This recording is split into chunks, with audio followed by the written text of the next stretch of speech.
One. Hi everybody, welcome to another brand new edition of our workout. This is week 2, day 2, week 2, routine 2 workout that we're going to discuss today. Again, very short, very condensed workout. Make sure your form is right, and I'm going to show you what the workout is all about today. And let's get it in high gear, okay? If you notice, I'm wearing something very snug because we're going to be on the floor and, really jumping around. So make sure something's snug so your, dress is not all over your place or your t-shirt is not in your face, okay? Just a quick tip. Okay, so we have today 4 exercises, and each exercise is going to be 40-second long with a 30-second transition period, and we're going to do the entire set of 4 exercises 4 times over. Okay, so let's get into it. Exercise 1 is called a pike jump. What does that mean? Let me show you. I have a mat here, so you can use a mat to protect your wrists and stuff. But make sure your form is right, okay? So here's how it goes. You're going to be lower on the floor with your arms. Your back is really straight and your knees are bent and together, okay? So it's not a downward dog like this. Your knees are closer to your body and bent, okay? You're going to start here, starting position. Your fingers are really spread out and nicely supporting your body. Your elbows are loose, they're not locked in. And your back is straight, okay? And always remember to look ahead of you, not up, not down, otherwise you're going to hurt your neck, okay? So this is the starting position for pike jumps, and then you lift off and almost butt kick yourself as you jump to the side, to the other side, jump. So a lot of upper body strength required to do this. So make sure you're really getting the form right, okay? If you get tired, because this is a really intense workout, and if you've not done this before, you might get a few and then you're really tired, you can go into a side plank immediately, okay? Don't stop too much. Just go into a side plank and hold it. So you're still working your obliques, okay?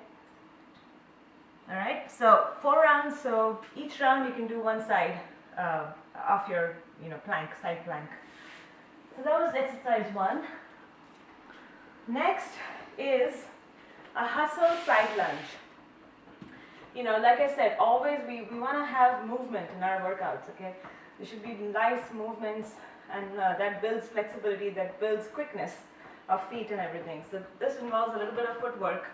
So you're going to hustle 1, 2, and then side lunge. 1, 2, and then side lunge. Now notice the lunge, okay? Take your time in the lunge. The hustle is quick, but the lunge is really deliberate, okay? See how my toes are pointing forward, the knees pointing forward, and I'm just like the back is straight, I'm leaning into this bend, okay?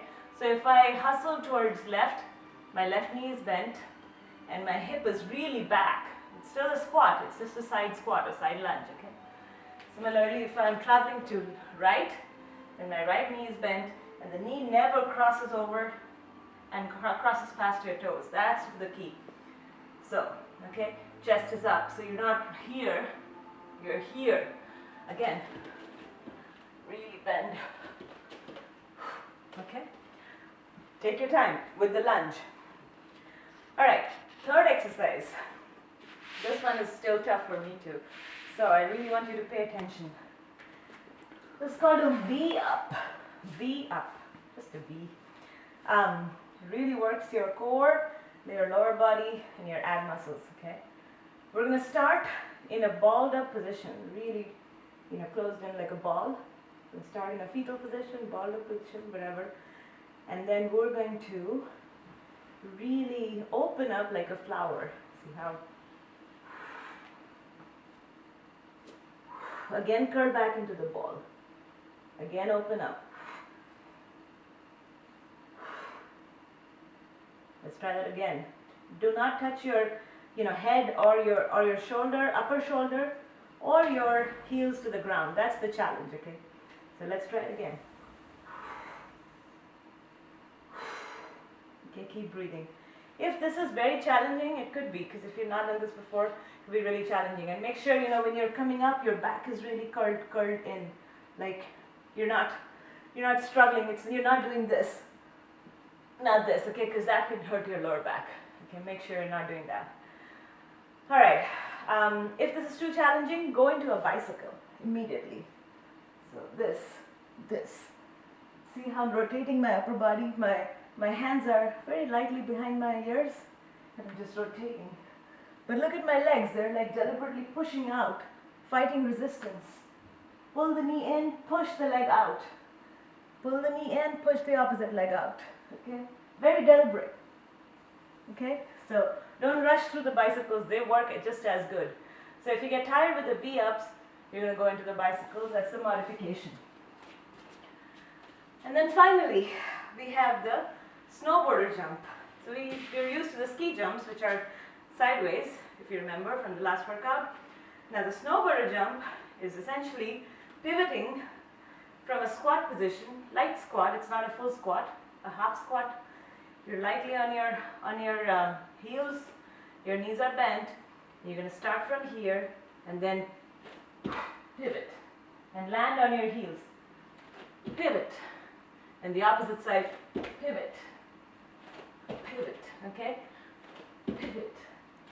Soft landing, okay? So make sure your knees act like shock absorbers. The landing is really soft, almost you shouldn't be able to hear yourself landing, okay? So that's it. Those are the 4 exercises. I hope you got the form right. And we're going to move into the workout itself now, okay? All right, see you then.